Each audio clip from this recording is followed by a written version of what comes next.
జై ఇన్సాన్ జై సంవిధాన్. జై ఇన్సాన్ జై సంవిధాన్. ఈ ఇన్సాన్ను సంవిధాన్ను మనం క్షణక్షణం గుర్తు చేసుకోవాల్సిన పరిస్థితులు దేశంలో ఇప్పుడు వచ్చినాయి. మనకు తెలుసు సంవిధాన్ని ఎందుకు గుర్తు చేసుకుంటున్నాము, ఇన్సాన్ను కూడా ఎందుకు క్షణక్షణం గుర్తు చేసుకోవాలో మనకు తెలుసు. ఆ పరిస్థితులు 10 ఏళ్లుగా మనకు కల్పిస్తున్నారు. ఇంకొక మీకు నరేష్ గురించి కొన్ని విషయాలు తెలియదు. ఆయన యాక్టివిస్టు అనే తెలుసు. ఆయన అంత సీరియస్ జోకర్ అని మీకు తెలియదు.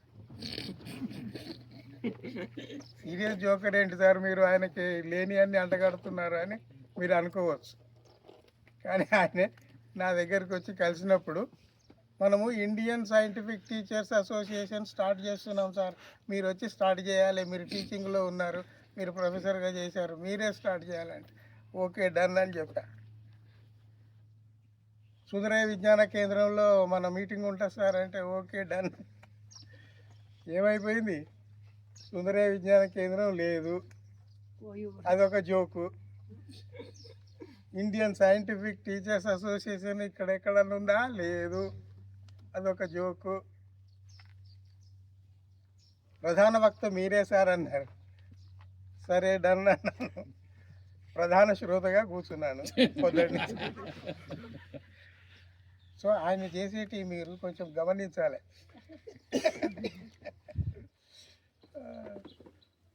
ఓకే, ఇన్ని లైటర్ వే తమాషాకి చెప్పాను. నాకు చాలా సంతోషం ఏంటంటే అందరూ డివోటెడ్ యాక్టివిస్టులు అందరూ ఒక్కచోట. నాకు ఇలాంటి అవకాశం రాదు. ఏదో చీఫ్ గెస్ట్గా పిలుస్తారు, దిగుతాము, పోయి అక్కడ కూర్చుంటాము, మాట్లాడతాము, దిగిపోతాము. కానీ ఇట్లా వాళ్ళ అనుభవాలు గ్రౌండ్ లెవెల్లో, రూట్ లెవెల్లో వాళ్ళు ఏం చేస్తున్నారు, ఏమిటి అనేది తెలుసుకునే అవకాశం చాలా తక్కువ నాకు. అంటే నా దగ్గరకు వచ్చే మిత్రులు, సంఘాల వాళ్ళు వచ్చి చెప్తుంటారు కొన్ని, సార్ మేము ఇట్లా చేసాము, ఏమంటారు, మేము ఇట్లా చేసాము, అట్లా చిన్న చిన్న గ్రూపులుగా వచ్చినప్పుడు చెప్పటం తప్పించి ఇంత ఒక సంఘానికి సంబంధించి ఇంతమంది యాక్టివిస్టులు ఒక్కచోట చేరి వాళ్ళ అనుభవాలు పంచుకోవటం, అవి వినటం తమాషాగా ఉంది. నాకు అన్నిటికంటే ముఖ్యం ఇంకొకటి ఏంటంటే శాస్త్రవేత్తలను మీరు గుర్తు చేస్తున్నారు. ఎక్కడ ఏ సభలో ఎవడు శాస్త్రవేత్తలను గుర్తు చేస్తారా, చెయ్యరు. నాకు చాలా నచ్చిన విషయం అది. ఎందుకు శాస్త్రవేత్తలు అంటే ఈరోజు మనం ఇంతటి వైజ్ఞానిక ప్రపంచంలో బతుకుతున్నామంటే ఎంతోమంది త్యాగధనులైన శాస్త్రవేత్తల మృత కళేబరాలను చుట్టుకొని వాళ్ళ రక్త కేతనాలను ఎత్తుకొని ఇక్కడ దాకా వచ్చాం. అవన్నీ గత చరిత్రలో కొట్టుకుపోయినాయి. ఎవడు గుర్తు చేయడు, ఎవడు తలుచుకోడు, చేసేదంతా వాళ్ళు. అవునా కాదా? మీరు చిన్నది ఏదైనా కారు తీసుకోండి, శాస్త్రవేత్తే కదా. సెల్ ఫోన్ తీసుకోండి, ఇంతెందుకు కిచెన్లో పరికరాలు తీసుకోండి, ఎవరు చేస్తున్నారు? సైంటిస్టులు, టెక్నాలజిస్టులు, సాంకేతిక నిపుణులు చేస్తే కదా మనకు నిత్య జీవితంలో అవన్నీ ఉపయోగంలోకి వస్తున్నాయి. నిజమే, వాడుకుంటున్నాం నిజమే. వాళ్ళని ఎవడు తలుచుకోడు. ఎవడు డబ్బులు పంచి ఎవడు అక్కడ ఎన్నికైపోయి అక్కడ కూర్చుంటాడో వాడికి జై జై కొడుతూ తిరుగుతున్నారు జనాలు. అవునా? డార్విన్ ఎవడన్నా గుర్తు చేస్తాడా? ఐన్స్టీన్ ఎవడన్నా గుర్తు చేస్తాడా? ఇప్పుడు మీ సంఘం కదా బ్రూనో వర్ధంతిని మనం ఇక్కడ జరుపుకుందాము, ఆయన స్మృతిలో మనం మాట్లాడుకుందామని మీరు ఇక్కడ గుమిగూడారు. ఇది చాలా ఆరోగ్యకరమైన పరిస్థితి. దీన్ని మనం విస్తృతంగా జనంలోకి తీసుకుపోవాలి. ఈ 100 మంది, 200 మంది, 500 మంది కాదు. నేను మీకు కొన్ని డేటా ఇస్తా. మీకు ఇప్పుడు చాలా విస్తృతంగా పెద్ద ఎత్తున ఈ వైజ్ఞానిక దృక్పథాన్ని మనం సమాజంలోకి తీసుకుపోవాల్సిన అవసరం ఉంది. అయితే అది తీసుకుపోవాలంటే ముందు మనం ఏం చేయాలి? ముందు మనకు 100కి 100 పాళ్ళు వైజ్ఞానిక దృక్పథం మనకు కలగాలి. మనకు కలిగిన తర్వాత మన పక్కవాడికి మనం చెప్పగలగాలి. ఆ తర్వాత వచ్చే తరాలకు చెప్పగలగాలి. అందువల్ల మనం సంసిద్ధులమై ఉండాలి. మనం సంసిద్ధులమై ఉండాలి అంటే పుస్తకాలు విపరీతంగా చదవాలి, సైన్స్ విపరీతంగా తెలుసుకోవాలి. నేను ఒకటి గమనిస్తున్నాను, కొంతమంది ఉంటారు ఇప్పుడు లేబుల్ వేసుకొని తిరుగుతారు. అభ్యుదయవాది, వాళ్ళ దగ్గర అభ్యుదయమే ఉండదు. ప్రముఖ హేతువాది అంటాడు, వాడు ఏం గుళ్ళల్లో తిరుగుతుంటాడు, వాడేమి హేతువాది. నా పాయింట్ ఏంటంటే జనాలు ఎవరు ఆ లేబుల్ చూసి మోసపోకండి. ప్రజానేత అన్నీ పేపర్లలో ప్రింట్ చేసుకుంటే అయిపోతాడు వాడు ప్రజానేత. వాడు ఒక్కనాడు ఒక కాలనీకి పోయి ఒకరి సమస్యలు తీర్చి ఒకరి బాధలు ఏమన్నా తీర్చితే వాడిని అనొచ్చు, కానీ వాడు ఎన్నడూ పోయిందే లేదు. ఈ లేబుల్ తోటి చాలా ప్రమాదాలు ఉన్నాయి. అందువల్ల నేను ఇటు లెఫ్ట్ రైటు నాస్తికము ఆస్తికము కూడా నేను అంటలేడు, అందరి పని అట్లే ఉంది. మనము ఎందుకు జాగ్రత్తగా ఉండాలంటే లేబుల్స్ కంటే కూడా మన పనే మనం అక్కడ చూపెట్టాలి. మనం చేసే పనే చూపెట్టాలి. ఇప్పుడు నేను ఇక్కడికి రాగానే అందరూ నన్ను ప్రేమగా తీసుకొని, సార్ మేము చదువుతున్నాము, మీ పుస్తకాలు చదువుతున్నాము, వ్యాసాలు చదువుతున్నాము, అదే కదా నాకు కావాల్సింది. ఇప్పుడు అట్లాగే మీరు కూడా, నేను అనేది ఏంటంటే మీరు ఇంతమంది అనుభవాలు నాకు చెప్పారు కాబట్టి చెప్తున్నాను నేను. మీరు ఏ ఏ పుస్తకాలు చదివారు, ఎవి మిమ్మల్ని ఇన్స్పైర్ చేశాయి, మీకు నిర్దేశం చేసిన గ్రంథాలు కానీ రచయితలు కానీ వైజ్ఞానికులు కానీ ఎవరన్నా ఉంటే వాళ్ళ గురించి మీరు ఎవరు చెప్పలేదు. అందువల్ల నేను ఇది గుర్తు చేస్తున్నా. ఇన్ ఫ్యూచర్లో చదువుతూనే ఉండాలి, తెలుసుకుంటూనే ఉండాలి. మీరు దేనివల్ల స్ఫూర్తి పొందారో అది మీ మిత్రులకు పంచుతూ ఉండాలి. దానివల్ల వాళ్ళు కూడా క్యారీ అవుతుంది. ఇది ఒకటి. ఇంకొకటి ఏంటంటే ఇవాళ ఒక్క బ్రూనో మరణమే కాదు, ఇంకో 2-3 ఉన్నాయి. నేను లిస్ట్ చెప్తా మీకు. నికోలస్ కోపర్నికస్, ఆయన 19 ఫిబ్రవరిలోనే పుట్టాడు. గెలీలియో గెలీలై 15వ ఫిబ్రవరిలోనే పుట్టాడు, 15-19. సరే, జియార్డినో బ్రూనో అయితే రేపు 17 ఫిబ్రవరి అతి కిరాతకంగా కాల్చివేయబడ్డాడు. అదంతా మీకు కొంత తెలిసి ఉంటుంది. ఇవన్నీ నేను తెలుసుకున్నప్పుడు ఒక 15-20 ఏళ్ల కింద ఇన్ని ఘోరాలు జరిగిపోతే మన తెలుగులో ఎవడు మాట్లాడట్లేదు ఏంది, పేపర్లో ఎవడు రాయట్లేదు అని నేను పని కట్టుకొని ఇట్లాంటివన్నీ తవ్వి రాయటం మొదలుపెట్టా, చెప్పటం మొదలుపెట్టా. మానవవాదం అనేది ఎవ్వడు మాట్లాడట్లేదు. నాకు అది చాలా కోపంగా ఉండి మానవవాదం టైటిల్ తోటే 10 పుస్తకాలు రాసి, ఇప్పుడు పుస్తకాల షాపుకు పోయే పని లేదు. ఆన్లైన్లో సైట్స్ ఉంటాయి, ఆ సైట్లోకి పోయి నా పేరు కొడితే వచ్చేస్తాయి. మీకు ఇంకొక విషయం, పొద్దుటి నుంచి మీరు మీటింగ్లో బిజీ ఉన్నారు.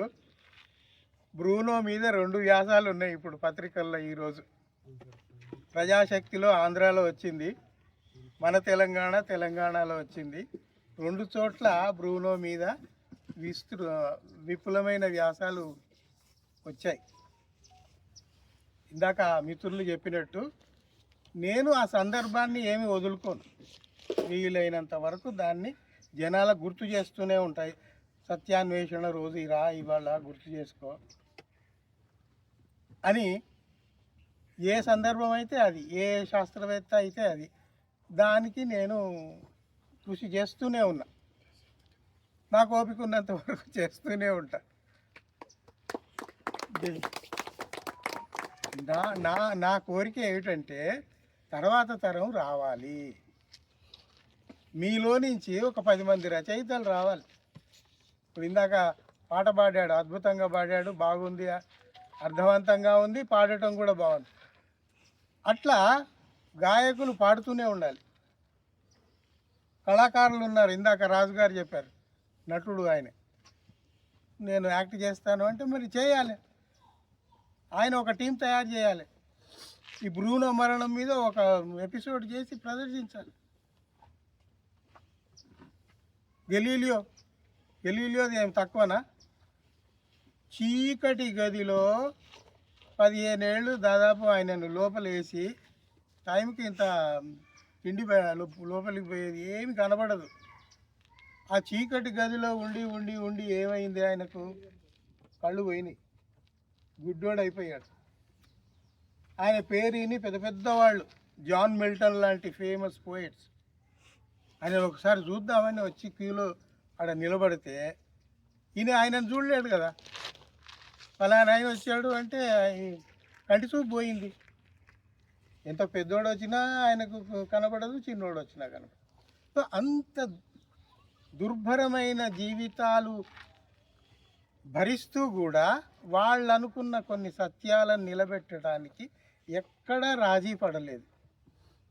గెలీలియో అయితే చివరి దశలో ఇంకా రాసిచ్చాడు, నేను ఈ సూర్య కేంద్రక ఏదైతే ఉందో అది తప్పు, భూమి కేంద్రమే. ఇప్పుడు అక్కడ క్లాస్ ఎట్లా వచ్చింది మీకు తెలుసు కదా. మత పెద్దలు ఏమంటున్నారు, భూమి కేంద్రంగా ఈ విశ్వం నడుస్తుంది, భూమే కేంద్రం, దీని చుట్టే సూర్యుడు చంద్రుడు అందరు తిరుగుతున్నారు అని మత పెద్దలు చెప్పారు. వాస్తవానికి అది కాదు. కోపర్నికస్ దగ్గర నుంచి, గెలీలియో దగ్గర నుంచి, బ్రూనో దగ్గర నుంచి, కెప్లరు, చాలామంది ఉన్నారు. వాళ్ళందరూ చెప్పేది ఏంటంటే, అరే అది తప్పురా, మతపరమైన అభిప్రాయం అది తప్పు, సూర్యుడే కేంద్రకం, సూర్యుడి చుట్టూ భూమి, చంద్రుడు, ఇతర గ్రహాలు అన్నీ తిరుగుతున్నాయి అని వాళ్ళు చెప్తుంటే వీళ్ళు ఒప్పుకోవటం లేదు. మా మత గ్రంథాల్లో ఉన్నది నువ్వు తప్పంటావా అని వాళ్ళకు శిక్షలు వేయటం.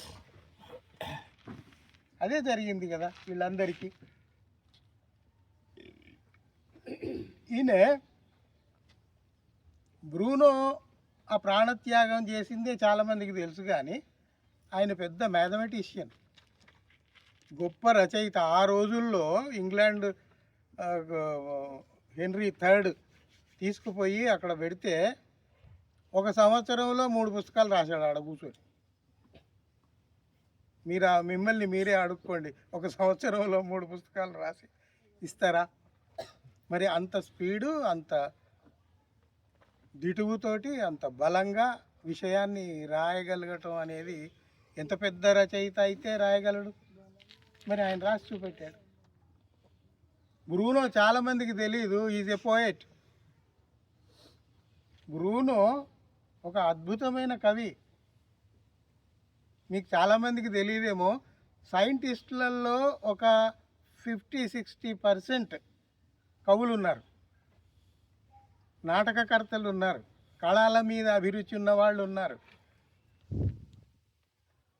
మనకిక్కడ గాలిబ్ తెలుసు కదా, ఉర్దూ మహాకవి, ఆయనకు సమాధి కట్టించింది ఎవడరికైనా భట్నాగర్ అని సైంటిస్ట్.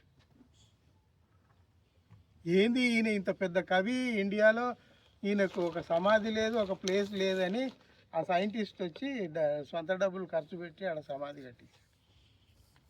ఇదంతా ఎందుకు చెప్తున్నానంటే, కళలు వేరు, సైన్స్ వేరు, ఇంకేదో వేరు కానే కావు, అన్నీ ఒక చోట కలుస్తున్నాయి.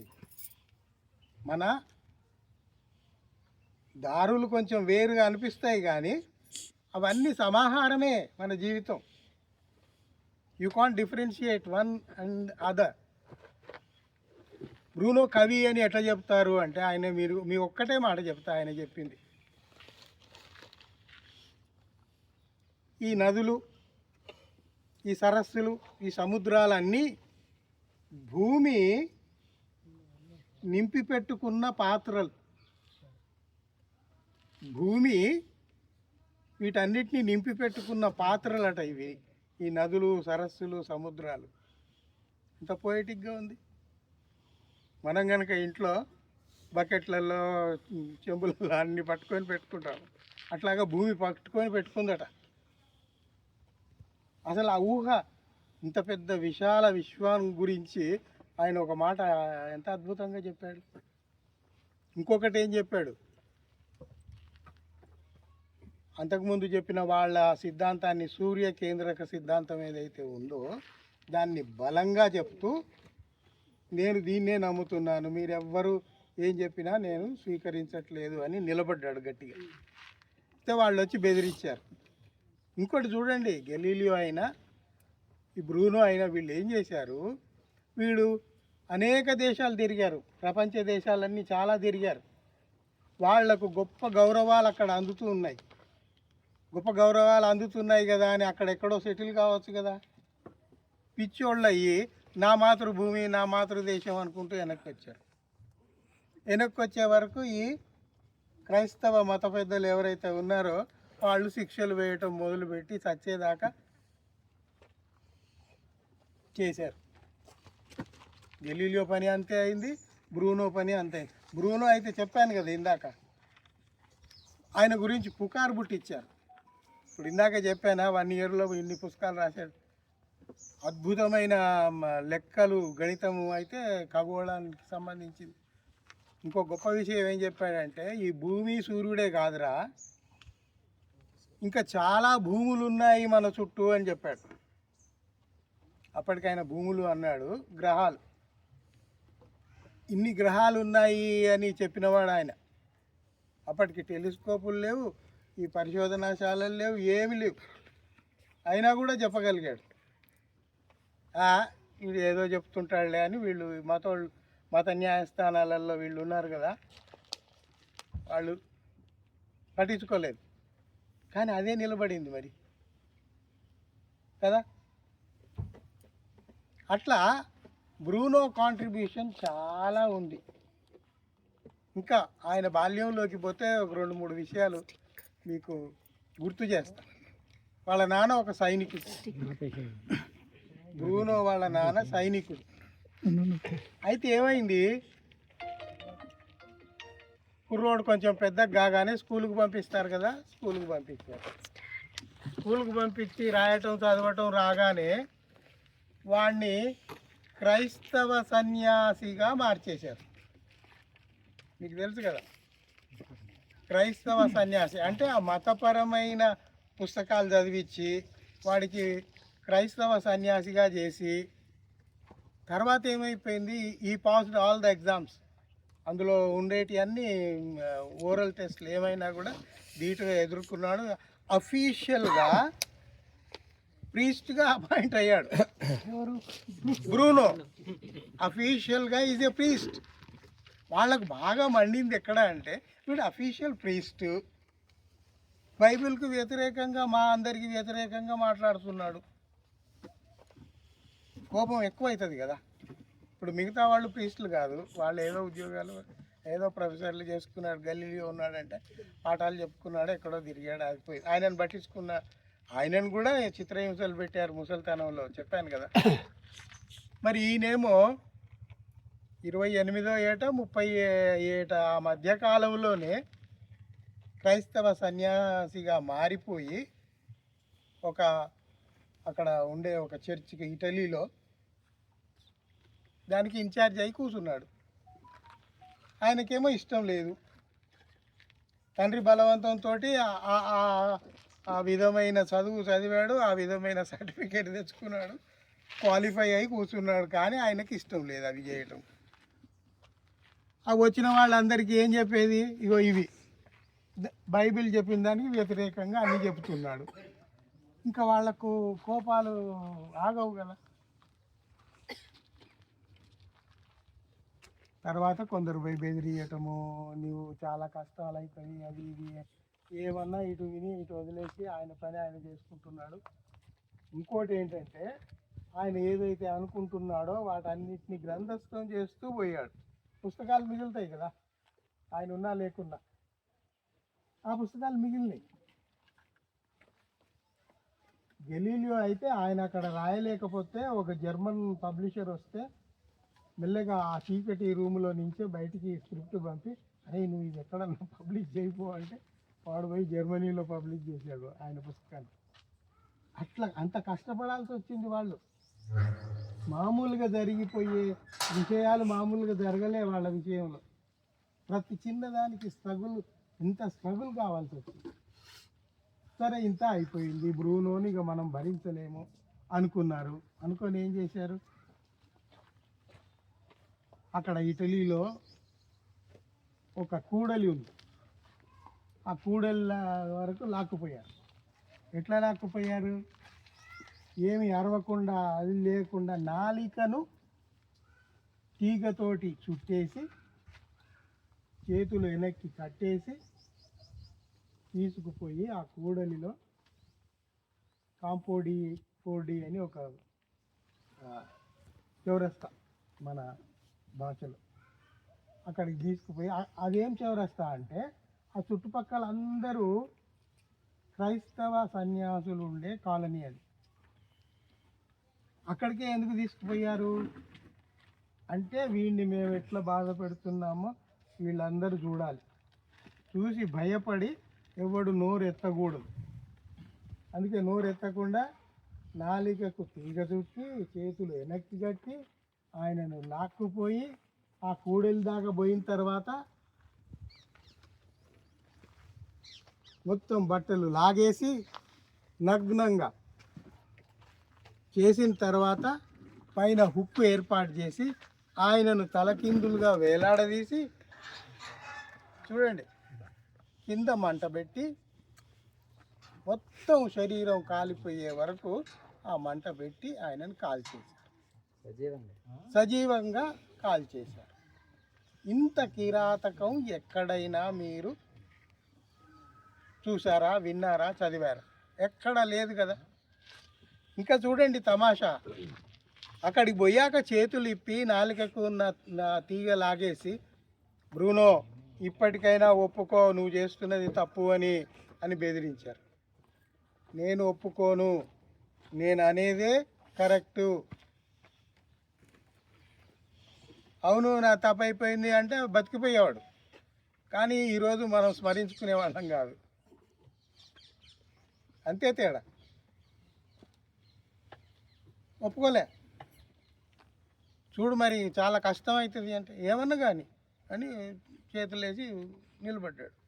నిలబడితే ఇప్పుడు నేను చెప్పినట్టు బట్టలు కూడా తీసి తల తిప్పి కింద మంట పెట్టి మొత్తం బూడిదయ్యే వరకు కాలబెట్టాడు. ఎంత కిరాతకత్వం!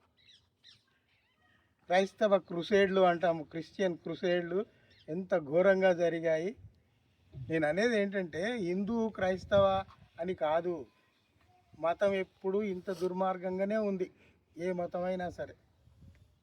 ఇప్పుడు మనలాంటి వాళ్ళం ఎందుకు వద్దు, మతాలు వద్దు, మానవత్వమే మేలు అని ఎందుకంటున్నాము అంటే ఇప్పుడు మనం చూస్తున్న మొత్తం ప్రపంచం అంతా it's a creation of human being. ఈ ప్రపంచం ఒక వైజ్ఞానిక కల్పన, వైజ్ఞానికంతో మనం దీన్నంతా సృష్టించుకున్నాం.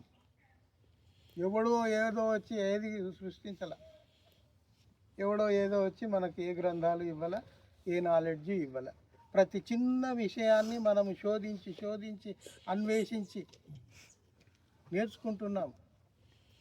మనకు తెలియకపోతే మనకంటే ముందు తెలుసుకున్న వాడి దగ్గర పోయి కూర్చొని నేర్చుకుంటున్నాం, అంతే కదా. ఆ పనిలో ఇంత శతాబ్దాలు గడుస్తూ వచ్చినాయి. ఇంకా చూడండి చివరికి ఇప్పుడు ఆ జడ్జిమెంట్ ఇచ్చాడు ఒకడు, మత న్యాయస్థానంలో వాడు ఉంటాడు కదా జడ్జి, ముఖ్య న్యాయమూర్తి అనేవాడు, వాడు ఇతన్ని సజీవంగా కాల్ చేయబడును అని ఇస్తే కామ్గా విని కూర్చొని ఏం చెప్పాడంటే, ఈ చెప్పిన మీ ఈ తీర్పులో చెప్పిన మీ మాటలు రేపొద్దున మిమ్మల్నే బాధిస్తాయి అని చెప్పాడు. ఆ మాటలు శతాబ్దాలుగా జనాల్ని బాధిస్తున్నాయి. ఆయన చచ్చిపోయాడు, చాలా ధైర్యంగా చెప్పాడు. ఈ మాటలు నన్ను కాల్చేయమని ఇచ్చే ఈ తీర్పు మాటలు ఏవైతే ఉన్నాయో రేపు పొద్దున మిమ్మల్నే బాధిస్తాయి, మిమ్మల్ని కూర్చొనివ్వవు, నిలబడనివ్వవు అని చెప్పాడు. అట్లాగే అయింది. మానవత్వం మీద ఒక మచ్చలాగా మిగిలిపోయాడు వాడు. ఆ న్యాయమూర్తి పేరు మనకు తెలుసా? ఎవడు గుర్తులేదు. ఇప్పుడు నేను రిఫర్ చేసి చెప్పినా కూడా నిమిషంలో మీరు మర్చిపోతారు. బ్రూనోను ఎవడు మర్చిపోడు.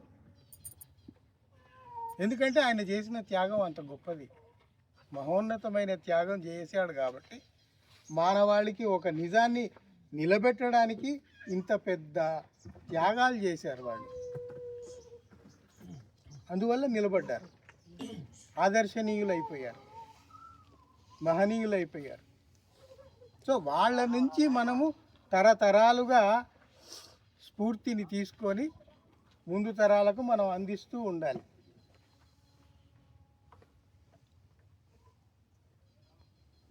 ఇంకా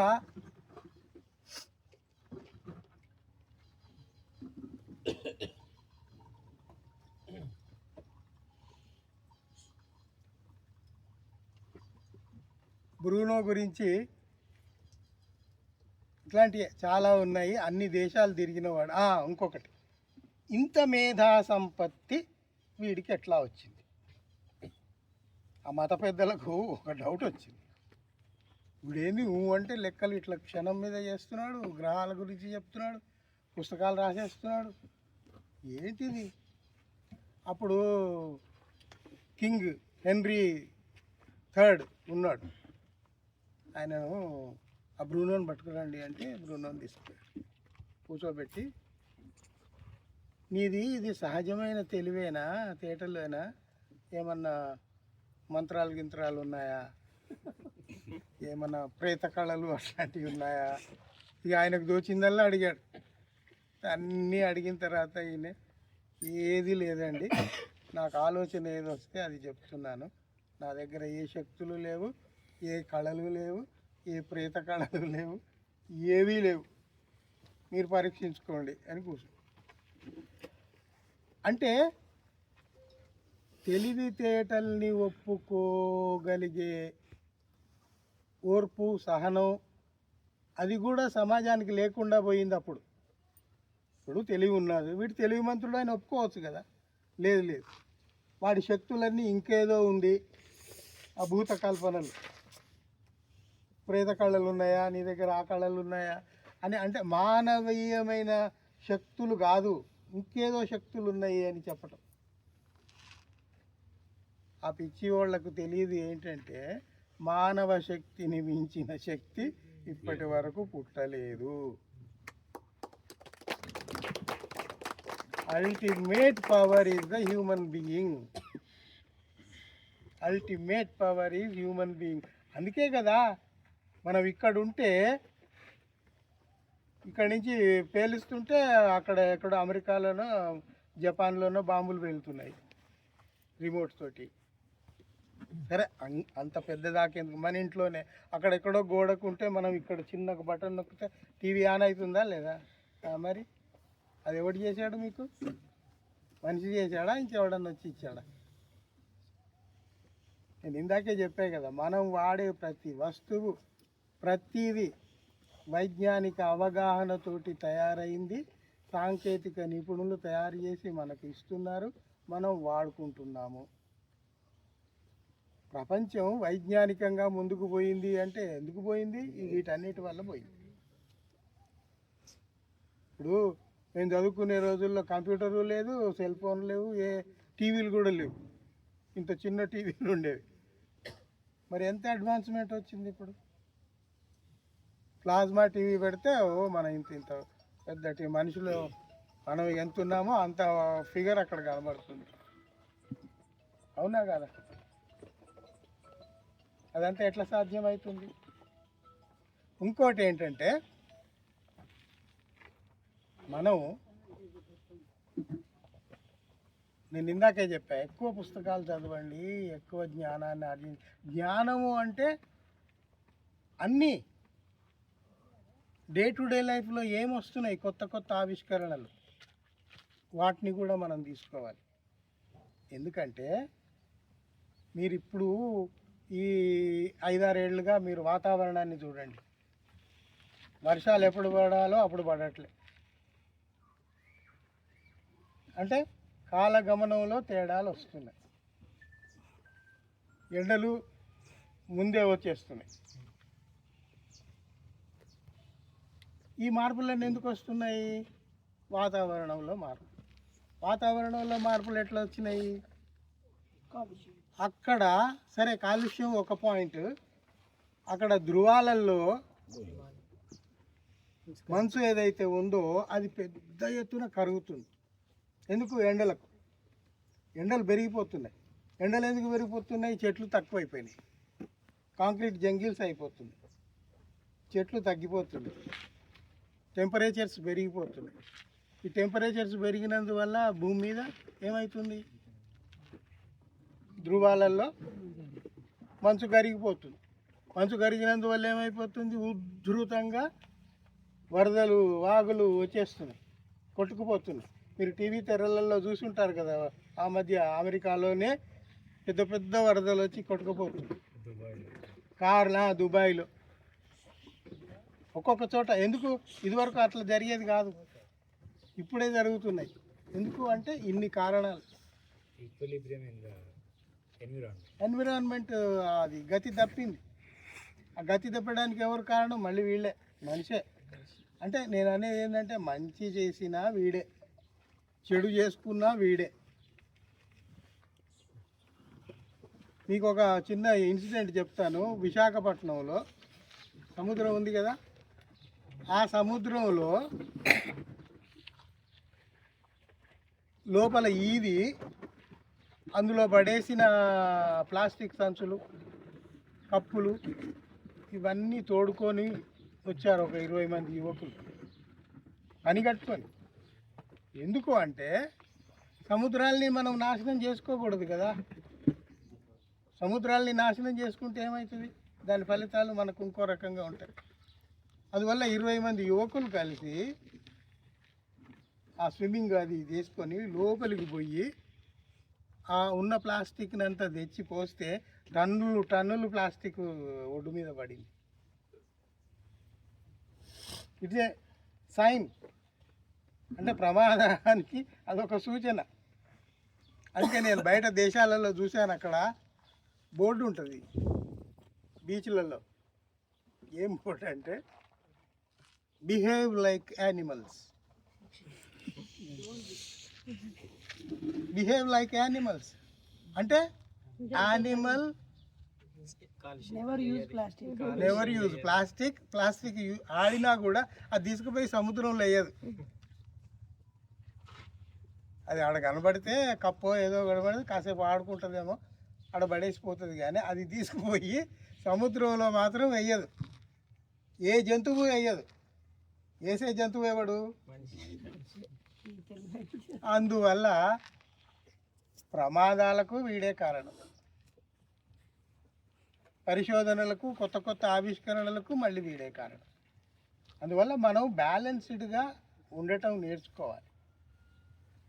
ప్రమాదాల్ని తగ్గించుకుంటూ, వాతావరణ సమతుల్యాన్ని చూసుకుంటూ, భూమిని రక్షించుకుంటూ. భూమిని పాడు చేసుకుంటే పాడయ్యేది మనమే కదా. భూమిని రక్షించుకుంటూ, సముద్రాలని, నదుల్ని రక్షించుకుంటూ ఉంటే మనం బాగుంటాం. కానీ మతాలు ఏం చేస్తున్నాయి? సముద్రాలని, నదుల్ని పాడు చేస్తున్నాయా లేదా? పొద్దున కూడా మాట్లాడారు కుంభమేళా గురించి. నేను మళ్ళీ అదే మాట్లాడను. కానీ రాత్రి కుంభమేళాకు పోయే ట్రైను న్యూఢిల్లీలో తొక్కిసలాట జరిగి 18 మంది చచ్చిపోయారు. చూశారు కదా పొద్దున. కుంభమేళాకు పోయే ట్రైన్ దగ్గర తొక్కిసలాట జరిగి 18 మంది. అక్కడ ప్రయాగ్రాజ్లో తొక్కిసలాట జరిగి 79 మంది తెచ్చారని చెప్పారు. గ్యాస్ సిలిండర్ పేలుతున్నాయి, అగ్ని ప్రమాదాలు జరుగుతున్నాయి, ఎక్కడ లెక్కలేదు. అదే పార్లమెంటు మెంబర్లే గొడవ చేశారు. ఆ చచ్చిన వాళ్ళని కనీసం ఎవరు ఏమిటి అనేది బయటికి తీసి చూసే పని కూడా లేదు. వాళ్ళని అందులోనే తొక్కేసి కన్నేసి ఇంత నిర్దాక్షిణ్యంగా బిహేవ్ చేస్తున్నారు. ఈ భక్తి అంటే అదా, ధార్మికత అంటే అదా అని వాళ్ళు పార్లమెంట్లో గొడవ చేశారు. సరే, ఈ ప్రమాదాలు. ఇంకొకటి, అక్కడి నుంచి ఇళ్ళకు పోయేప్పుడు రోడ్డు ప్రమాదాలు జరిగి ఎంతమంది పోతున్నారు. రోజు మీకు ఒక కేసు కనబడుతుంది, ఇంతమంది చచ్చిపోయారు, అంతమంది పోయి. దానికి ఎవడు బాధ్యుడు? ఇప్పుడు ఆ రాష్ట్రాన్ని పాలించే వాళ్ళ, కేంద్రాన్ని పాలించే వాళ్ళు ఎవరో బాధ్యత తీసుకోవాలి కదా. ఒక్క మాట కూడా మాట్లాడరు. పైగా మీకు చెప్పారు, ఏం చెప్పారు? వాళ్ళు అక్కడ చస్తే మంచిదేలే, మోక్షం దొరుకుతుంది వాళ్లకు, డైరెక్ట్ కాస్ట్. నేనేమంటున్నా అంటే, మోక్షం మీద నమ్మకం ఉన్నవాళ్ళు, సనాతన ధర్మం మీద నమ్మకం ఉన్నవాళ్ళు, సంప్రదాయాలు ఆచారాల మీద నమ్మకం ఉన్నవాళ్ళు పోయి ఆ తొక్కిసలాటలో చావండి. నేరుగా మీరు మోక్షం సాధిస్తారు కదా. ఇప్పుడు మాకు నమ్మకాలు లేవు, మమ్మల్ని ఎందుకు చెప్తున్నారు పోండి పోండి పోండి అని? నమ్మకాలు లేని వాళ్ళని వదిలేయండి, నమ్మకం ఉన్నవాళ్ళు పోండి, మీరు మోక్షం సాధించుకోండి. లేదు, వాళ్ళు ఆ పని చేయరు, వేరే వాళ్లకు, సామాన్యులకు చెప్తారు. బీఫ్ కంపెనీలన్నీ ఎవరివో మీకు తెలుసు. బీఫ్ తినొద్దు, మాంసాహారం అది అని చెప్పేవాళ్ళు ఎవరో కూడా మీకు తెలుసు. వ్యాపారం వాడే చేస్తాడు, ఎక్స్పోర్ట్ వాడే చేస్తాడు. ఆ డబ్బులన్నీ తెచ్చి ఎలక్టోరల్ బాండ్స్ కొనేది వాళ్ళు. మనం సామాన్యులంతా పిచ్చోళ్ళలాగా ఇట్లా చూస్తూ ఉండాలి. ఇది అవసరమా? దేశం ఎంత ప్రమాదకరమైన పరిస్థితిలోకి పోతున్నది అని చెప్పుకోవడానికి ఇవన్నీ కారణాలే. పొద్దున్న లేస్తే మీకు ఎన్నో ఉన్నాయి. మతం చేసే వికృత చేష్టలు ప్రతి చోట, ప్రతి రాష్ట్రంలో. ఇందాక ఎవరు మనవాళ్ళే చెప్తున్నారు, వెనకటికి ఎవడో బహుజనుడు ఒకడు గుర్రం మీద పోతే వాడిని చూడలేక వాడిని చంపేసేదే ఏదో చేసేవాళ్ళు. ఇప్పుడు నిన్న చెన్నైలో వాడు బుల్లెట్ ట్రైన్ వేసుకొని పోతుంటే వాడిని ఆపి వాడి 2 చేతులు కట్ చేసి వదిలేశారు. వాడు హాస్పిటల్లో ఉన్నాడు, ఇంకా అతుకులు పెడుతున్నారు డాక్టర్లు. ఇప్పుడు మనుషులు, నేను అందుకే ఒక్కటి చెప్తున్నా, హిందూ ముస్లిం బాయి బాయి అన్నవాడిని ఆ గాంధీని కాల్ చేసి చంపారు కదా. సరే పోని, అది పోనీయండి. నేనేమంటున్నా అంటే, అరే హిందూ సబ్ భాయి భాయి, ఏంటది? హిందూ సబ్ భాయి భాయి. కనీసం అక్కడికి రండి మీరు. ముందు వేరే మతాలను పక్కన పెట్టండి, మీరు హిందువులు కదా. హిందూ సబ్ భాయి భాయి అనే ఆలోచనకు రండి. ముందు వస్తున్నారా? ఎందుకు రావట్లేదు మరి? మొన్న బాలాజీ టెంపుల్ చిలుకూరు దాడి చేసినోడు ఎవడు? క్రైస్తవుడా, ముస్లిమా, జోరాస్ట్రియనా? ఎవడు? హిందువే కదా.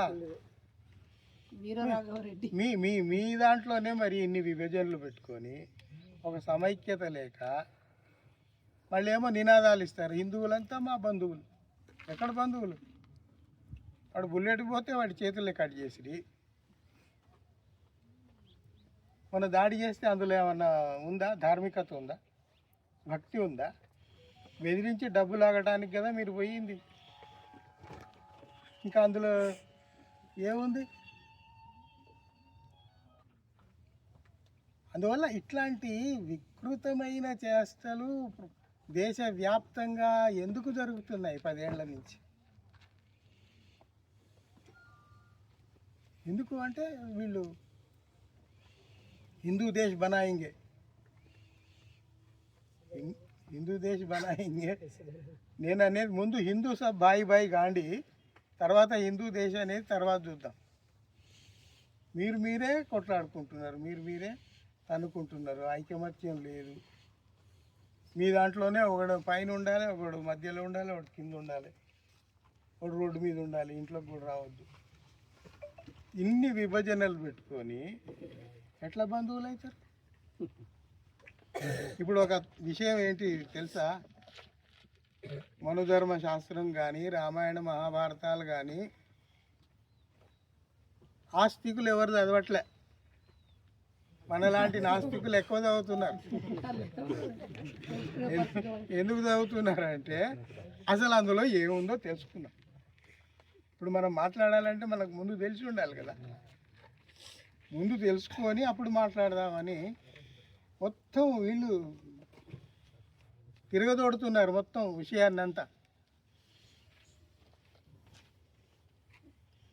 అయితే ఇక్కడ నేను కంక్లూడ్ చేసే ముందు కొన్ని చెప్పదలుచుకున్నా.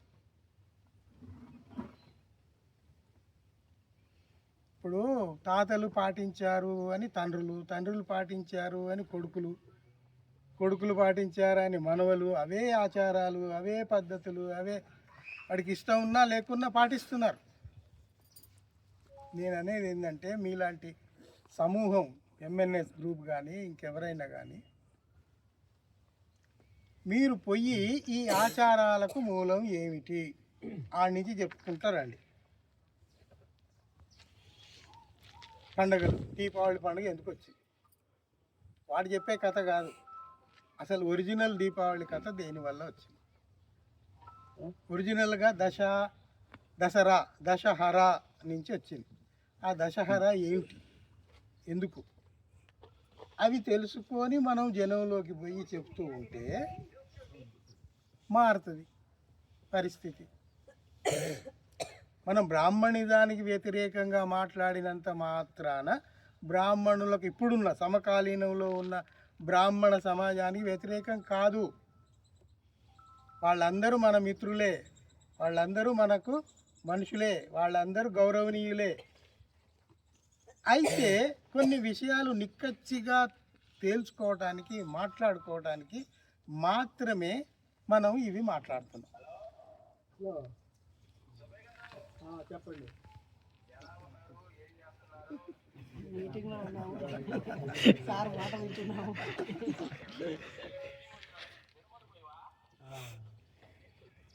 సో అవి ఈ మూలాలలోకి పోయి మనం చెప్పగలిగితే జనంలో మార్పు తీసుకురాగలము. చాలామందికి ఇక్కడ మరి తెలుసో తెలీదో నాకు కాదు తెలియదు, సంస్కృతము ఒక వర్గం వాళ్ళు పేటెంట్ లాగా పెట్టుకున్నారు. ఎవరికి చదవద్దు, వినొద్దు. దానివల్ల ఏమైపోయింది? భాష కుంచుకుపోయింది, అంతరించిపోయే దశకు వచ్చింది. అంతేనా? అసలు సంస్కృతము ఆ రూపురేఖలు ఇచ్చింది ఎవరో తెలుసా మీకు? బౌద్ధ భిక్కువులు. అది అరబ్ దేశాల నుంచి వీళ్ళు ఆర్యులు వచ్చినప్పుడు ఒక మాండలిక భాషలాగా అది ఇండియాకు వచ్చింది. ఇట్స్ ఏ డైలెక్ట్, దానికి లిపి లేదు. మాట్లాడుకోవడానికి ఇప్పుడు ఉంటాయి కదా బంజారా భాషలు, ఇవి ఉంటాయి కదా, అట్లాంటి భాష మాట్లాడుకోవడానికే పనికి వస్తుంది, రాయడానికి పనికిరాదు. అట్లాంటి భాష అది. అది వచ్చిన తర్వాత వీళ్ళు కూర్చొని ఇక్కడ నాగలిపి అనేది ఉండేది. నాగజాతి చాలా బలవంతమైన, శక్తివంతమైన జాతి ఇక్కడ. ఆ నాగులు ఎక్కడైతే బలవంతులుగా ప్రాచుర్యం పొంది రాజ్యాలు ఏర్పరచుకొని పాలించారో ఆ ప్రాంతాలన్నీ నాగ పేరుతో ఉన్నాయి ఇప్పటికీ. మీరు కాశ్మీర్లో చూడండి, అనంతనాగ్ ఉంటుంది, ఇక్కడ పక్కనే నాగ్పూర్ ఉంటుంది, ఇట్లా నాగ అని పేర్లు ఉన్నాయి. అయితే వాళ్లకు భాష ఉంది, లిపి ఉంది. అయితే ఆ డైలెక్ట్ ఏదైతే తీసుకొని వచ్చారో దాన్ని ఇక్కడ ఈ నాగలిపిలో రాస్తే సూట్ అయింది అది. అందువల్ల ఆ నాగ భాషలో రాసుకున్నారు. రాసుకొని ఏం చేశారు మరి, అన్ని భాషల్లాగా మాది కూడా అట్లాగే ఉంటే బాగుండదు కదా అని దాన్ని కొంచెం ఎలివేట్ చేసుకొని ఇది దేవభాష, దైవ భాష అని దానికి హైప్ ఇచ్చుకున్నారు వాళ్ళే. ఏ దైవము ఇచ్చింది లేదు, ఎవడూ రాసింది లేదు. ఇదంతా కుక్డప్ స్టోరీ. ఆ రోజుల్లో మరి అశోకుని రాజ్యం మీకు తెలుసు కదా, ఎక్కడి నుంచి ఎక్కడికి ఉండేది. అరబ్ కంట్రీస్ నుంచి మొత్తం ఇటు భారతదేశము, ఇటు మయన్మార్ ఈ చిన్న దేశాలన్నీ, ఇటు కింద శ్రీలంక, దక్షిణాన ఆ చోళులు గీళులు ఉన్న చోట కొద్ది భాగం తప్ప మొత్తం పాకిస్తాన్, ఇదంతా ఆఫ్ఘనిస్తాన్, ఇదంతా అశోకుడి రాజ్యం. మరి ఇంత సామ్రాజ్యానికి కమ్యూనికేట్ చేయడానికి ఒక భాష ఉండాలి కదా. ఇప్పుడులాగా ఇంగ్లీషు, ఫ్రెంచ్, జర్మను ఏమి లేవు. అప్పుడున్న భాష పాలి. ఆయన ఏం చేశాడు, అది ఎప్పుడు పాలి, బుద్ధుని కాలం నుండి పాలి భాష అనేది ప్రజల భాష, ప్రజల్లో ఉన్న భాష. బుద్ధుడి దగ్గరికే కొందరు శిష్యులు పోయి సంస్కృతం బాగానే డెవలప్ అయింది కదా, నేను అనువాదం చేస్తా, మీరు చెప్పినవన్నీ నేను సంస్కృతంలోకి అనువాదం చేస్తా అని పోతే ఆయన ఏమన్నాడు, వద్దు నేను చెప్పిన పాలి భాషలో అట్లాగే ఉండనియండి, దాన్ని సంస్కృతంలో ట్రాన్స్లేట్ చేసేటప్పుడు వాళ్ళ స్వంత పైత్యాలు కొన్ని చేర్చి ఏం రాస్తారో తెలియదు, అందువల్ల ఈ డినైడ్, నో అన్నాడు. పాలి భాషలోనే ఉన్నాయి. అప్పుడు ఇంకొక భాష ఉండేది, ప్రాకృతము అని ఉండేది. ప్రాకృతము అంటే ప్రకృతి సహజంగా ఏర్పడిన భాష. ఆ కొండలలో గిండలలో ఆ హిమాలయన్ ప్లాటోలో ఉండేవాళ్ళు మాట్లాడుతూ సహజంగా వాళ్ళకున్న భాష ప్రాకృతం. ప్రాకృతం అంటేనే ప్రకృతి సహజంగా ఏర్పడిన భాష. సంస్కృతం అంటే అర్థం ఏంటి మీరు చెప్పండి. సంస్కరించబడింది సంస్కృతం. సంస్కరించబడింది మూల భాష అవుతుందా? మాడిఫైడ్ అయిపోయింది. మాది మూల భాష, మాది దైవ భాష, మాది ఆ భాష అని చెప్పుకోవటమే తప్ప లాజిక్కు నిలబడుతుందా, సైన్స్కు నిలబడుతుందా, పరీక్షకు నిలబడుతుందా? నిలబడదు. అందువల్ల వాళ్ళు బుద్ధుడి కాలం నుండి అశోకుడి దాకా, అశోకుడి తర్వాత మన దేశానికి వచ్చిన అటు ఇరాన్ నుంచి వచ్చిన అల్బరూని కానీ, ఇటు నుంచి వచ్చిన ఫాయియాన్ కానీ, ఈ యాత్రికులందరూ పాలి భాష గురించి రాశారు. ఎందుకంటే అప్పుడు అది ఉంది కాబట్టి. సంస్కృతం గురించి ఎవరు రాయలే. అప్పటి విధానాలు ఎట్లా ఉన్నాయి.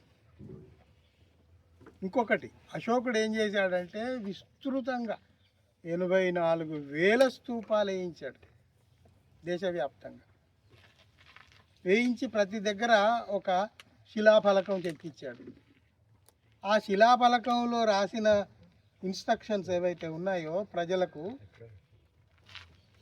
అది పాలి భాష అని ఎట్లా తెలుసు అంటే, పాలి భాష తెలిసిన వారు ఆ చివరన రాసిన ఒక వాక్యం ఉంటుంది, ఈ శిలాశాసనం అశోకుడు వేయించేది, ఇది పాలి భాషలో లెక్కించబడింది.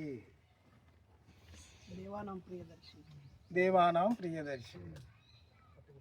దేవానం, దానికి కూడా కట్టుకథలు అల్లారు. దేవానాం అంటే అశోకుడు అంటే దేవతలకు ప్రియమైన వాడు కాదు. దేవానాం అంటే వాళ్ళు బుద్ధుడిని దేవా అని పిలిచేవాళ్ళు. ఆ బుద్ధుడికి ప్రియమైన వాడు అని అక్కడ అర్థం. దేవా అని ఎందుకు పిలిచారు అంటే, ఈ బుద్ధ దాంట్లో ఎవరైతే బాగా ప్రచారాలు చేస్తున్నారో వాళ్ళకు కొన్ని బిరుదులు ఉన్నాయి. మన కాలేజీలో కనుక లెక్చరరు, రీడరు, ప్రొఫెసరు ఇట్లా ఉంటాయి కదా స్టెప్స్. అట్లాగే అక్కడ బౌద్ధంలో థేరా అంటారు. థేరా అంటే ఒక గురువు స్థానం. ఆయన కంటే కూడా ఇంకా బాగా అందులో బాగా పండిపోయిన వాడు ఎవరన్నా ఉంటే మహాస్థవిర అంటారు. థేరా కంటే ఇంకా కొంచెం జ్ఞానం పొందిన ఆయన మహాస్థవిర. కన్నస్వామి, కత్తిస్వామి, గదస్వామి, ఘటస్వామి, ఆ మహాస్థవిర కంటే కూడా ఇంకా ఉన్నతమైన స్థానం పొందిన వాడిని దేవా అంటారు. ఆ దేవా అనేది ఎవ్వరికి లేదు, ఒక్క బుద్ధుడికి మాత్రమే ఉంది. అందుకే వాళ్ళు బుద్ధుడిని ఒక్కడనే దేవా అని పిలుచుకునేవాళ్ళు. ఆ బుద్ధుడికి ఉన్న దేవాస్థానం వేరే వాళ్ళకి ఇవ్వలే. మిగతా వాళ్ళందరూ మహాస్థవిర కింది స్థానాలలో ఉండిపోయారు. ఇంకోటి ఏంటంటే బ్రాహ్మణిజం, భగవాన్, గిగవాన్ ఇవన్నీ బౌద్ధం నుంచి వచ్చిన పదాలు. చాలామందికి తెలియదు ఇది. భగవాన్ అంటే కనిపించని ఒక దేవుడు అని హైందవం చెప్తుంది. హిందూ మతం ఏం చెప్తుంది? భగవాన్ అంటే దేవుడు కనబడాడు మనకు. అది కాదు అసలు. పాలి భాషలో భగవా వాన్ ఉండదు. భగవా అంటే పరిపూర్ణుడు అని అర్థం. ద కంప్లీట్ మ్యాన్, పరిపూర్ణమైన మానవుడు. అందువల్ల ఆయనను, ఆయన జ్ఞానాన్ని, ఆయన ప్రయాణాన్ని, ఆయన బోధనల్ని ఆ విస్తృతంగా దేశవ్యాప్తంగా ఇతర దేశాల్లో కూడా వ్యాపించిన ఆయన సూత్రాలని వాటన్నిటిని దృష్టిలో పెట్టుకొని ఈయన పరిపూర్ణ మానవుడు. అందువల్ల మనం ఈయనను భగవా అని పిలుద్దాము. అయితే ఆ భగవాన్ పదాన్ని కాపీ కొట్టేసి మన హైందవులు ఏం చేశారు? భగవాన్ అని పెట్టేసి కనబడని ఒక కల్పించుకున్న ఒక దేవుడికి అంటగట్టారు. ఇట్లా చాలా ఉన్నాయి. పల్లె అని మనం వాడతాం కదా, ప్రతి పల్లె ఉంటుంది. పల్లె అనేది పాలి భాషా పదం, అందులో నుంచి వచ్చింది. ఇట్లా చాలా ఉన్నాయి మనకు నిత్య జీవితంలో. ఇప్పుడు ఇందాక మనం మాట్లాడుతున్నామే, తాతలు చేశారు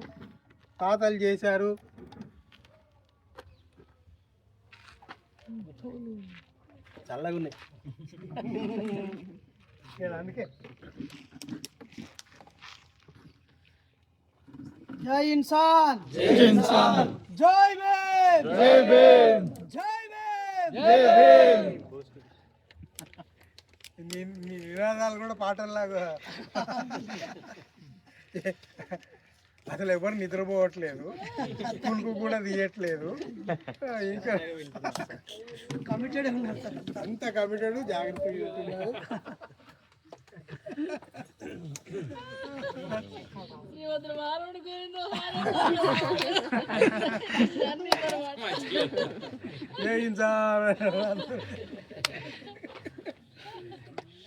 మామూలుగా ఆఫ్టర్ లంచ్ ఇది కొంచెం డిఫికల్ట్ టైం సార్. మామూలుగా 2 దాటిన తర్వాత క్లాస్ చెప్తా ఉంటే 2-3 కునుకులు తీస్తాం మనం. చాలా స్పీకర్కి గడ్డ చేయి మార్. ఈ సైంటిస్ట్ ఎప్పుడు వినలేదు సార్. ఏది అది? బ్రూనా గారిని ఎప్పుడు వినలేదు, చదువుతున్నాను. అదే చాలా మందికి చాలా. ఇంకొకటి మీకు నేను కావాలని తవ్వి రీసెర్చ్ చేసి చెప్తున్నా. ఇప్పుడు అయోతి దాస్ అని ఒక ఆయన ఉన్నాడు. పండిత్ అయోతి దాస్. అయోతి దాస్ కాదు, థాస్. అయోతి దాస్ ఎవరంటే ఈజ్ ఇన్స్పిరేషన్ టు అంబేద్కర్. కాదు తమిళనాడు. యా ఆయనే కదా సార్ పండిత్ అయోతి దాస్ అంటారు. బుద్ధిస్ట్ తర్వాత కన్వర్ట్ అయ్యాడు. అయితే ఆయన గురించి తెలుసుకోవాలి, ఎంత స్ట్రగుల్ అయ్యాడు. ఇప్పుడు అంబేద్కర్కే ఒక దారి చూపినవాడు అంటే మరి ఆయన ఎంతటోడు అనేది ఇక మీరు ఊహించుకోండి. ఆయన గురించి మొత్తం తవ్వి ఆయనే శ్రీలంక పోవాలంటే ఎవరెవరినో అడిగి ఉంటారు కదా ఇరు దేశాల మధ్య కన్సలేట్స్, వాళ్ళ హెల్ప్ తీసుకొని పోయి అక్కడ బౌద్ధం తీసుకొని వచ్చాడు.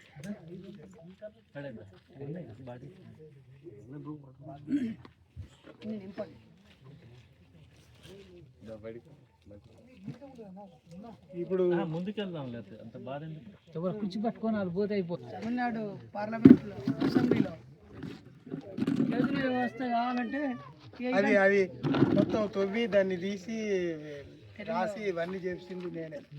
ముత్తులక్ష్మి రెడ్డి ఎవరంటే దేవదాసి కూతురు. చూడండి, ఇందాక బ్రూనో గురించి చెప్పిన సన్యాసి, క్రైస్తవ సన్యాసి తిరగబడి ఎట్లా ఎదిరించాడు, అట్లాగే ముత్తులక్ష్మి రెడ్డి దేవదాసి కూతురు. చదువుకొని డాక్టర్ అయ్యి అసెంబ్లీలో కూర్చొని ఎన్నికయింది. అయ్యి అక్కడ దేవదాసి వ్యవస్థను రద్దు చేయాలని బిల్ పెట్టింది. అక్కడ పెడితే ఈ అయ్యంగారులు ఉంటారు కదా, మొత్తం బ్యాచ్ అంతా వచ్చేసి మేము అపోజ్ చేస్తున్నాం, మేము ఎవరం సపోర్ట్ చేయము అని గొడవలు చేశారు.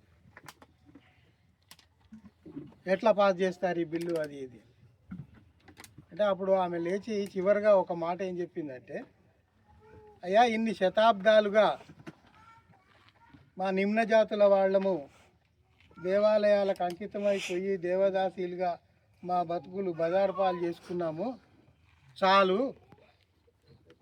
ఇక ఇప్పటి నుంచి మేము ఈ వృత్తి మానేస్తున్నాము, మీ బ్రాహ్మణ వర్గానికి చెందిన వాళ్ళనే మీరు దేవదాసీలుగా పెట్టుకోండి, దయచేసి మమ్మల్ని వదిలేయండి అని కూర్చుంది. ఇంకేం మాట్లాడతారు?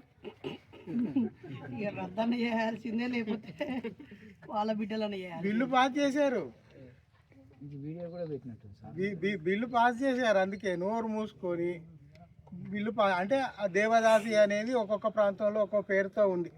కర్ణాటకలో బసివి అంటారు, జోగిని అంటారు, ఇక్కడ జోగిని అంటారు, మాతంగి అంటారు. వేరు వేరు పేర్లు ఉన్నాయి కానీ చేసే వృత్తి అదే.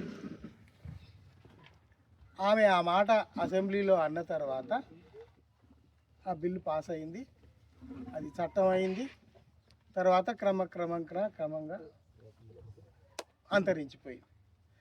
ఇప్పుడు మన మిత్రులకు నేను గుర్తు చేసేది ఏంటంటే, ఇట్లా తెలిసిన విషయాలే మనం మాట్లాడుకోవటం కాదు, తెలియని అన్నీ తవ్వి కొత్త విషయాలు తెలుసుకొని మన మిత్రులకు, మన తోటి వాళ్లకు చెబుతూ ఉండాలి, వినిపిస్తూ ఉండాలి. ముఖ్యంగా మీరు ఎవరైతే ఉన్నారో స్కూళ్ళల్లోకి పోండి, స్కూల్ విద్యార్థుల్ని పట్టుకోండి, వాళ్ళల్లో మార్పు తేవడానికి ప్రయత్నించండి. ఇది హై స్కూల్ స్టూడెంట్స్ 10, 12, 15 ఏళ్లలో ఉంటారు కదా, వాడిలో మార్పు వస్తే 5 ఏళ్లలో వాడు ఈ విల్ బికమ్ అడల్ట్, పౌరుడైపోతాడు. వాడిలో మార్పు వస్తే చాలు కదా. మీకు ఒక విషయం తెలుసా, క్రమబద్ధమైన ప్రణాళికతోటి ఒక బుద్ధిహీనుడు విజయం సాధించగలడు. A fool can achieve a success with a plan. వాడు ఫూలే, కానీ మన దగ్గర ప్రణాళిక ఉంది, పథకం ఉంది. మీకు ఒక మంచి ఉదాహరణ చెప్తాను. ఇండిపెండెన్స్ వచ్చినప్పటి నుంచి దేశంలో సరస్వతి విద్యా మందిర్లు, శిశు మందిర్లు నడిచినాయా లేదా? 60-70 ఏళ్ల నుంచి నడిచి ఒక స్థానం 2 స్థానాల నుంచి ఇప్పుడు పార్లమెంట్ ఆక్రమించుకొని మొత్తం. ఎందుకు? వాడు స్టూపిడ్ అని మనకు తెలుసు, కానీ వాడి దగ్గర ప్రణాళిక ఉంది. ఆ ప్రణాళికతోటి వాడు వచ్చాడు. మనకు మేధాశక్తి ఉంది కదా అని ప్రణాళిక లేకపోతే సక్సెస్ కాలేం. ఇప్పుడు ఎవడేం తక్కువ కాదు, ఇండియా కూటమిలో ఎవడేం తక్కువ కాదు కదా, మరి ఎందుకు ఓడిపోతున్నారు? ప్రణాళిక లేక, ఐకమత్యం లేక, అండర్స్టాండింగ్ లేక. నేను మన ఈ సంఘాలకు కూడా చెప్పేది అదే, వాడు మన సంఘం సభ్యుడా కాదా, వీడు మనవడా కాదా, అట్లా చూడకండి. ఆలోచనాపరంగా మనకు దగ్గరి వాడైతే అందరినీ తీసుకొని ముందుకు పోదాం. ఎందుకంటే మనల్ని మనమే విడగొట్టుకుంటూ పోతే బలహీన పడతామా లేదా? నా దగ్గరకు వస్తుంటారు జన విజ్ఞాన వేదిక, మానవ వికాస వేదిక, వీడికి వాడబడదు, వాడికి వీడు పడదు. అట్లెందుకయ్యా మీరు ఉండటము? పిలువు, వచ్చిన వాళ్ళు వస్తారు. ఇప్పుడు మేము పలానా చేస్తున్నాము, మీరు వస్తే సంతోషం, పిలవండి. ఎందుకంటే మనము మైనారిటీలో ఉన్నాం, మనకు అపోజిషన్లో ఉన్నది మెజారిటీలో ఉన్నారు.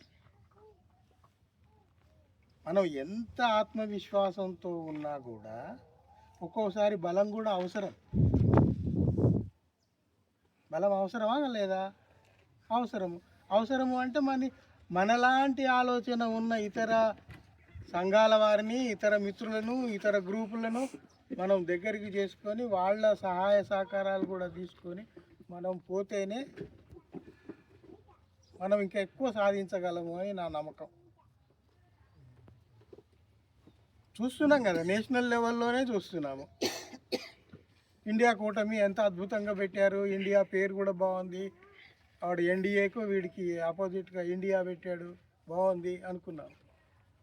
మరి కలవట్లేదే, ఓడిపోతున్నారే. మరి ఎట్లా ఈ మూఢత్వాన్ని ఎట్లా ఎదుర్కొంటారు మీరు? దేశంలో మూఢత్వం ఒక కొండలాగా ఉంది, ఇట్లా చూడాలి. మనం ఎక్కడున్నాం? కింద ఎక్కడో చీమలాగా కింద ఉన్నాం. ఈ చీమ ఎప్పుడు ఆ కొండనెక్కాలి, ఎంత శ్రమించాలి.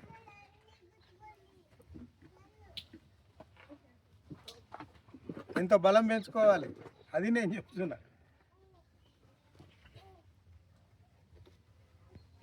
ఇప్పుడు ఒక ఆలోచనలో గుమిగూడిన మనలాంటి వాళ్ళందరం కూర్చొని విషయాలు చర్చించుకొని అనుభవాలు పంచుకోవటం బాగుంది, ఐ లైక్డ్ ఇట్.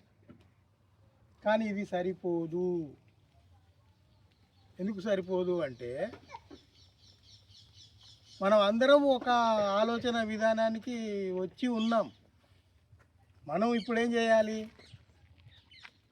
ఆ ఆలోచనలోకి రాని వాళ్ళ దగ్గరికి పోయి వాళ్ళని మనలోకి తీసుకురావాల్సిన బాధ్యత ఎవరిది?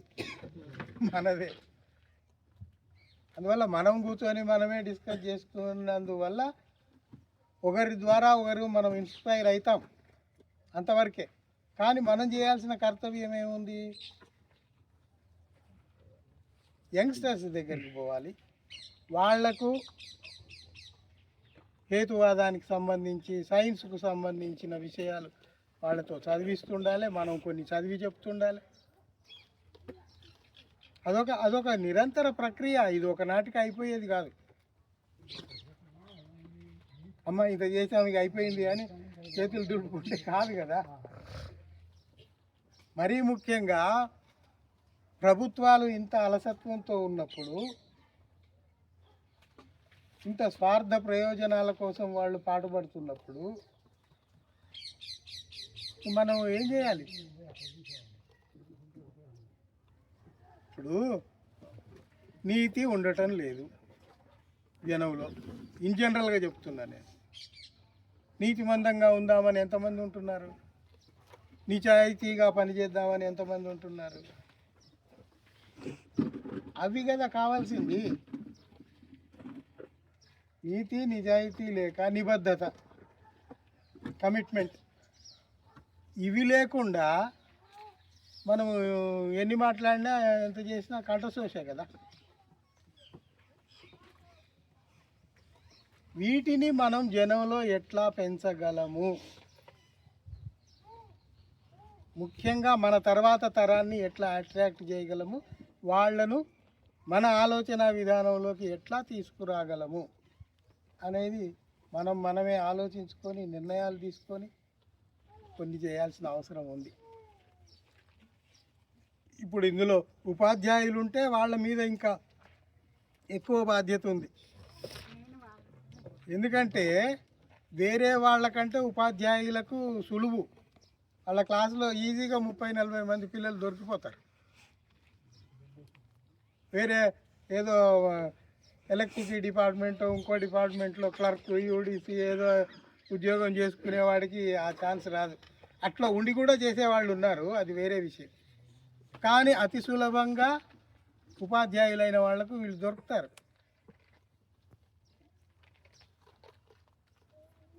ఇప్పుడు నేను రాస్తున్నాయి చదువుతున్నాము, వింటున్నాము అనే ఇది అందరు చెప్తున్నారు. నిజానికి నేను ఈ స్కూల్ స్థాయి పిల్లల స్థాయిలో నేను ఎప్పుడు బోధన చేయలేదు. నేను పిహెచ్డి తీసుకోగానే నేరుగా ఎంఎస్సి క్లాస్కి వెళ్ళిపోయాను. ఎంఎస్సి వాళ్ళకే 30 ఏళ్ళు పాఠాలు చెప్పాయి, ఎంఫిల్ వాళ్ళకు పిహెచ్డి వాళ్ళకు గైడెన్స్ ఇవ్వటము. ఆ స్థాయి నుంచి ఒక రచయితగా నేను కొన్ని విషయాలు చెప్పాలనుకున్నప్పుడు రోడ్డు మీద పోయేవాడికి, ఆ టీ కొట్లో టీ తాగుతూ పేపర్ తిరిగేసేవాడికి నేను అందాలంటే ఎంత సులభంగా ఎంత సరళంగా రాస్తే వాడికి అర్థమవుతుంది. ఆ స్థాయికి మనం వచ్చి వాడికి అర్థం చేసేట్టుగా రాయగలగాలి, చెబితే అర్థం చేసుకునేట్టుగా చెప్పగలగాలి. నేను అక్కడ ఉన్నా కదా, ఇంకా నేను రాను కదా అంటే మరి ఇప్పుడు క్లాస్ రూమ్ ఈజ్ డిఫరెంట్. నా ఎంఎస్సి క్లాస్ అంటే వాడు డిగ్రీ పాస్ అయ్యి ఫస్ట్ క్లాస్ తెచ్చుకొని అన్నీ కష్టపడి అక్కడికి వచ్చాడు. వాడికి నేను బేసిక్స్ నుంచి చెప్పే పని లేదు. ఇక్కడ అట్లా కాదే, బేసిక్స్ నుంచి చిన్న చిన్నవన్నీ చెప్పుకుంటూ రావాలి. అయినప్పుడు మనల్ని మనం తగ్గించుకొని మనల్ని మనం మార్చుకుంటూ ఎట్లా అయితే ఈ విషయం జనంలోకి పోతుంది, 1కి 4 సార్లు ఆలోచించి రాయాల్సి ఉంటుంది, చెప్పాల్సి ఉంటుంది. నేను ఇవన్నీ మీకు ఎందుకు చెప్తున్నానంటే మీరు కూడా ఈ పని యంగ్స్టర్స్ని కలిసినప్పుడు మనం ఎట్లా వాళ్ళతో ఇంటరాక్ట్ కావాలి, ఎంత సులభంగా మనం వాళ్ళను అందుకోగలగాలి, వాళ్ళు మనల్ని అందుకోగలగాలి, మనం వాళ్ళని చేరుకోగలగాలి. ఆ రెండు జరగాలి. ఆ రెండు జరిగితేనే మనం అనుకున్నది సాధించగలుగుతాం. అవునా కదా? మీరు ఆలోచించండి. నాకు దోచింది నేను చెప్తూ ఉన్నా.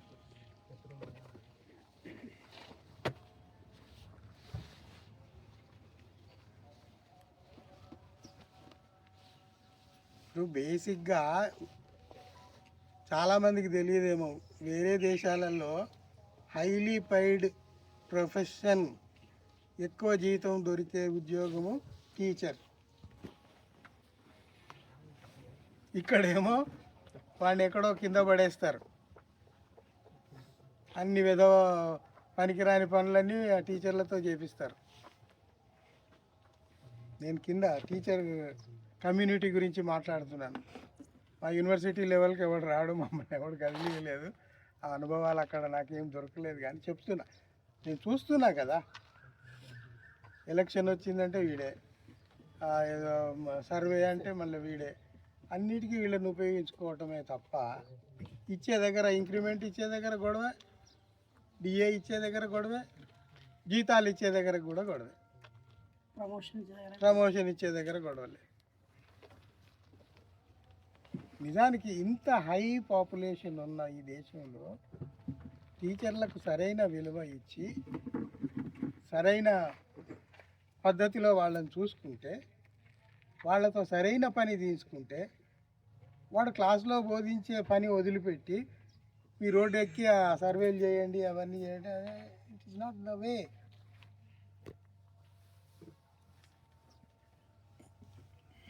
Teaching is something beyond that. ఆ స్థాయి మరి అర్థం చేసుకునే మెదళ్ళు లేవు రాజకీయ నాయకులకు. అక్కడ కూర్చున్నవాడికి ఏ లోగ్ అయినా ఏ కర్తే చలో జావ్ అయిపోయి. ఇందులో కూర్చున్న మంచిగా చదవద్దనే వాళ్ళ బాధ. ఇప్పుడు ఇక అన్ని అయితే రకరకాలు ఉన్నాయి, అందులో వాళ్ళకి ఇబ్బంది అని రకరకాలుగా ఉన్నాయి అవన్నీ.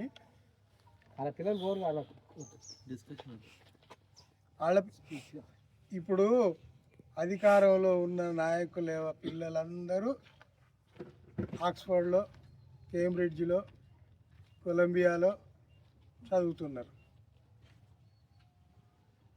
మన ఈ మధ్యతరగతి, లోవల మధ్యతరగతి, అరే జెండాలు ఇచ్చి జై శ్రీరామ్ అని తిరగండిరా. మన పిచ్చోళ్ళకి బుద్ధి లేదు. అది అట్లుందా? ఇప్పుడు నేను చెప్పిన ఆ క్రీమ్ పైన ఉన్నవాళ్ళు, వాళ్ళ అల్లుళ్ళందరూ ముస్లింలు. మీరు లెక్క తీసుకోండి, చూసుకోండి. మీరు ఇంటర్నెట్ ఉంది కదా, ఒక్కొక్కటి కొట్టుకొని చూడండి. ఇక్కడ మాత్రం హిందూ ముస్లిం కొట్లాడుకోవాలి.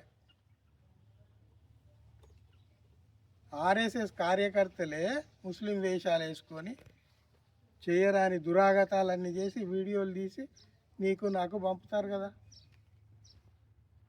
ముస్లింలు కాదు చేసేది అది, ఆర్ఎస్ఎస్ యాక్టివిస్టులు ముస్లిం వేషాలు వేసుకొని చేస్తున్నారు అవన్నీ. ఫ్యాక్ట్ చెక్లో బయటపడ్డాయి అన్నీ.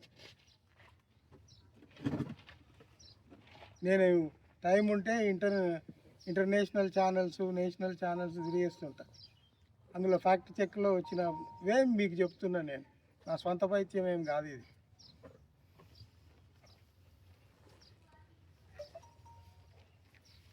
ఇప్పుడు నేను రాసినవి చదువుతున్నారు అంటే ఎందుకు చదువుతున్నారు?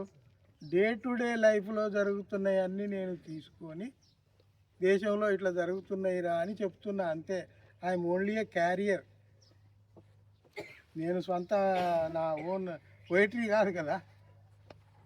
పోయిటరీయో ఫిక్షనో షార్ట్ స్టోరీయో అయితే నాకు నేనే పాత్రలు క్రియేట్ చేసి వాటితో సంభాషణలు పెట్టి నా ఇష్టం ఉన్నట్టు రాసుకుంటా.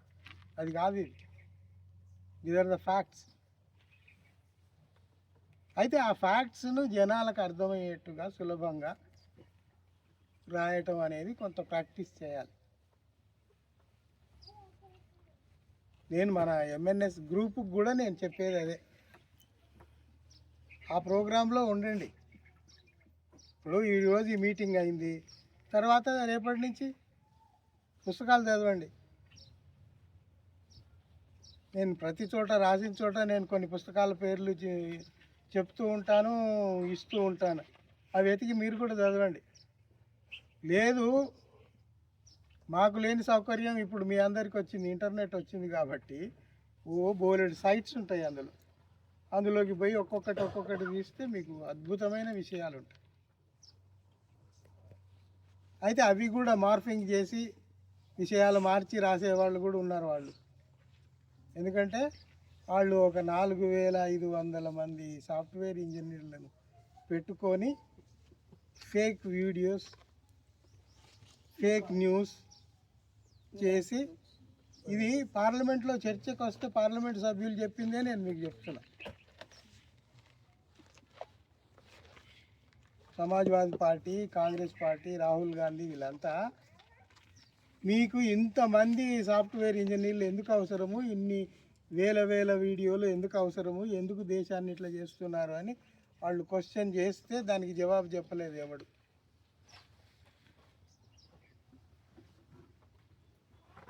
పార్లమెంట్లోనే జవాబు చెప్పినోడు ఇక ఇక్కడ ఈ గల్లీలోకి వచ్చి మన దగ్గరికి వచ్చి చెప్తాడు. అయితే ఇన్ బ్రీఫ్గా మనం చెప్పుకునేది ఏంటంటే, రోజుకు రాను అతి ప్రమాదకరమైన పరిస్థితుల్లోకి మనం పోతున్నాము. మనం పోవటం కాదు, మనల్ని వెనక నుండి ఎవరో తోసేస్తున్నారు. ఎవరో మనల్ని బలంగా పుష్ చేస్తున్నారు. ఆ బలాన్ని తట్టుకొని నిలబడగలిగే శక్తి అందరికీ ఉండదు. ఆ ప్రవాహంలో కొట్టుకొని పోతుంటారు. ఉదాహరణకు చెప్తా, ఎలక్షన్లు రాగానే ఎవడన్నా వచ్చి 3000 ఇచ్చాడు అనుకో, ఇంకా వాడి ఐడియాలజీ ఏమి ఉండదు. 3000 ఇచ్చిపోయాడు కదా రాత్రి, ఇప్పుడు పోయి నేను వాడికి ఓటయ్యాను. అయితే ఆ ఆలోచనల్లో నుంచి మనిషి ఎదగగలగాలి. వాడు మందు పోయించాడు కదా, వాడికి ఇక సేవ చేద్దాం, భజన చేద్దాం. ఆ బెంట్ ఆఫ్ మైండ్లో నుంచి బయటపడి ఇండిపెండెంట్గా ఆలోచించగలే స్థాయికి జనాల్ని తీసుకురావాలి అంటే ఎవరు తీసుకురావాలి?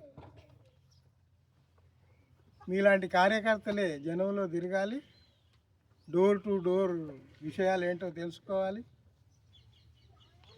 ఎంత వీలైతే అంత పని చేస్తూనే ఉండాలి. నేను అందుకే చెప్పాను, మనము జనంలోకి పోయి పని చేస్తేనే మనకు రిజల్ట్ వస్తుంది. ఊరికే మనం కూర్చొని మాట్లాడితే అది ఒక పద్ధతి, అంతవరకే. కానీ అది ఇంకా it should go to the people. అంటే మనం జనంలో తిరగాలి. ఏమవుతుంది, ఎందుకు అవుతుంది, ఎట్లయితుంది ఎంక్వైరీ చేయాలి. దానికి మన సహాయము ఏమన్నా అవసరమైతే చేస్తూనే ఉండాలి. సహాయం అంటే ప్రతి చోట డబ్బులే అని ఉండదు, చిన్న చిన్న సహాయాలు ఏవో ఉంటాయి. ఇప్పుడు వాడికి ఏదో ఇన్ఫర్మేషన్ కావాలి, వాడు 20 కిలోమీటర్లు పోయి ఆ ఆఫీసుకు పోయి తెలుసుకునేది, నీకు నాలెడ్జ్ ఉంది కాబట్టి నువ్వు ఇక్కడే కూర్చొని ఆ సైట్ ఓపెన్ చేసి ఆ ఆఫీస్లో ఏమవుతుంది నువ్వు ఇక్కడ తెలుసుకుంటున్నావు కదా, ఆ నాలెడ్జ్ నువ్వు వాడికి అందియచ్చు కదా. అది నేను అనేది. సహాయం అంటే ప్రతిసారి డబ్బులు ఇవ్వటము లేకుంటే ఇంకేదో ఫిజికల్గా మనం స్ట్రెయిన్ కావటమే కాదు. అక్కడ పరిస్థితిని బట్టి మనం the best what we can do for that అనేది నిర్ణయించుకొని మనం చేసుకుంటూ పోతే మనం వీ కెన్ అచీవ్ సంథింగ్.